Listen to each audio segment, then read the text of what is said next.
Donc je vais vous montrer une autre possibilité d'avoir un indexage l'indexage des lignes qui n'est pas forcément numérique auto-incrémenté comme ça par Pandas, mais qui peut être relatif à une colonne. Donc ça n'a aucun sens ce que je vais faire, parce que là, à la rigueur, la colonne qui aurait du sens pour un indexage, a priori, ça serait peut-être celle-là, parce que ça doit être le diminutif de dire observation, et donc on a l'observation avec, a priori, ça c'est un ID 601, 602, 603. Donc a priori, ça, on pourrait l'utiliser comme colonne, on pourrait utiliser cette colonne comme index de nos data frames.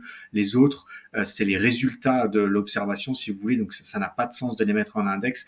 L'index qui aurait du sens, ça serait cette colonne-là. Et donc pour le faire, en fait, je peux le spécifier. Hein, je peux appeler mon DF au moment où j'ai fait l'import.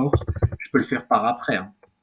Il y a deux manières. Soit je fais un set index, et donc je dis cette fois-ci que l'index c'est ma colonne ops. C'est la première possibilité que j'ai à faire ici. Et donc je fais ça, et il va me mettre ops en index.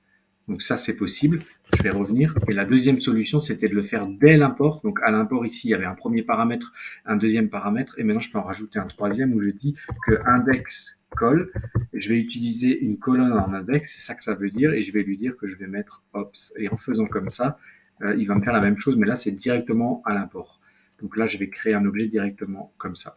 Donc voilà les deux solutions, mais là, ça va me générer des chiffres, donc c'est pas ça que je veux pour l'exemple. Pour l'exemple, je vais prendre autre chose, mais qui n'a strictement aucun sens, donc il faut pas le faire. Je vais prendre par exemple, je vais prendre, non, mais je peux pas. Si, ouais, allez, si, allez, je vais prendre vent. C'est pas bien de faire ça. Je vais vous expliquer pourquoi c'est pas bien de faire ça.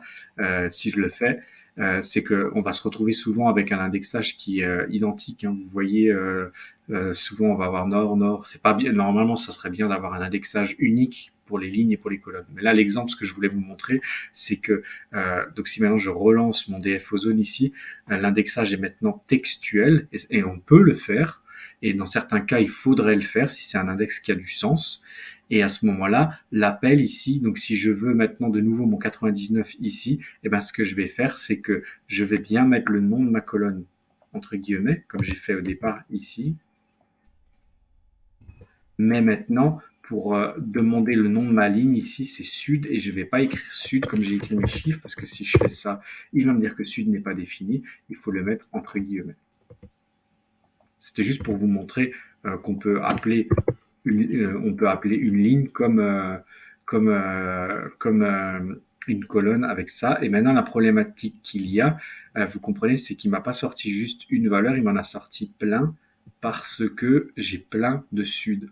En max 0,3, j'en ai un là, j'en ai un là, j'en ai un là. Donc voilà, il y a plein de, il m'a pas pu me sortir une sélection unique. C'est la raison pour laquelle je vous déconseille très fortement d'avoir un indexage en colonne ou en ligne avec des noms identiques, parce que vous allez vous retrouver sur des problématiques comme ça. En gros, on a appelé sud max 0,3 en pensant qu'on allait avoir une valeur unique, et on n'aura pas de valeur unique. Mais là où ce que je voulais en tout cas vous montrer, c'est que ça soit ligne ou colonne, si c'est du format texte, il faudra le mettre entre guillemets. Et si c'est du format chiffre, il faudra simplement mettre le chiffre. Mais ça sera relativement rare qu'on soit avec un format textuel ici, on sera plus avec des chiffres, et c'est relativement rare que les colonnes seront numériques, elles seront plutôt textuelles. Voilà un peu l'idée. Donc là, pour le moment, je vous avais montré une sélection de un seul élément de cellule. Là, il m'a sorti une série avec plusieurs éléments, alors que c'est pas ça que je voulais au départ, mais vous comprenez pourquoi il l'a fait. Il l'a fait parce que je lui ai dit, va sur une ligne sud et avec colonne max 0,3. Mais le problème, c'est qu'il n'y a pas une seule ligne sud, il y en a plusieurs, il y en a même un paquet. Et alors, il va me sortir tout ce qu'il peut. Donc, il me sort tout ce qu'il peut, et puis il m'a sorti tout ça là. Voilà un peu l'idée. Donc, je vais continuer les vidéos parce que je vais vous montrer. On peut faire plusieurs choses ici. On peut appeler plusieurs lignes, et il y a deux manières d'appeler plusieurs lignes, et on peut appeler plusieurs colonnes, et il y a deux manières d'appeler plusieurs colonnes.